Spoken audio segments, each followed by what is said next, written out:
આવો ભુવાજી. ઓવે આયા આવો. ઓવે ચા બા મેલાવો હળો ફટાફટ. ચામાં ખોડ ઓછી નાખજો હો, અમાર ભુવાજી ગલે ચા નહીં પીતા પાછા, ને ફેર મેલવો પડશે.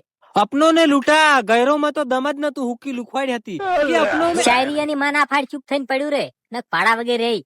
શું વખો છે તમારે? મારે આખું ઘર ભેળાઈ ગયું. ગાઈસ કંપની વાળા ટ્રેક્ટરે તોડી ગયા. ધંધો કરવો પડે, પથરા પૂજે કોઈ ના. ઝાપડી નો વખો છે. કંઢિયાની આ ખૂણામાં ઝાપડી બેહારેલી છે, તમે ભૂલી ગયો છો. ઈ વખો તમને આલે છે હાલ. ડેરા હું એવું કઉ છું. ખમ્મા માડી ખમ્મા. ભુવાજી તમે કોઈ એમ કરો. અમે કેટલાનો હપ્તો છે? 1,20,000 નો ટ્રેક્ટર નો હપ્તો. 2,87,000 નો હપ્તો હતો, નતો ભરાતો. ભુવાજી ને એક નાળિયેર મોની સીધો હપ્તો ખાતામ. બેંક વાળા સ્ટેટમેન્ટ નતું જડતું, હપ્તો ચોથી આયો. બેંક નું નામ ચોરેલા, બેંક બંધ થઈ ગઈ, ભાઈને લોન માફ થઈ ગઈ. એવા ભુવાજી છે.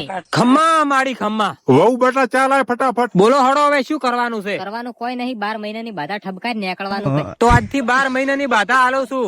12 મહિનામાં ખમાન મજા થઈ જાય તો માતાઈ તમારે જે આલવું હોય આલી જજો. લે હડો, તો હવે અમારે મોડું થાય છે. મોડું એટલે કે અમારે હજુ દુબઈ જવાનું છે. પ્લેન ની ટિકિટ લીધેલી પડી, 14 વાગ્યાનો ટાઈમ છે. એની મુસલમાન બેઠો બેઠો ધૂણે છે. ભુવાજી જાય ને તાર તો બંધ જ થાય. લે હડો ભુવાજી, તમે ગાડી હોમાં આવો હડો.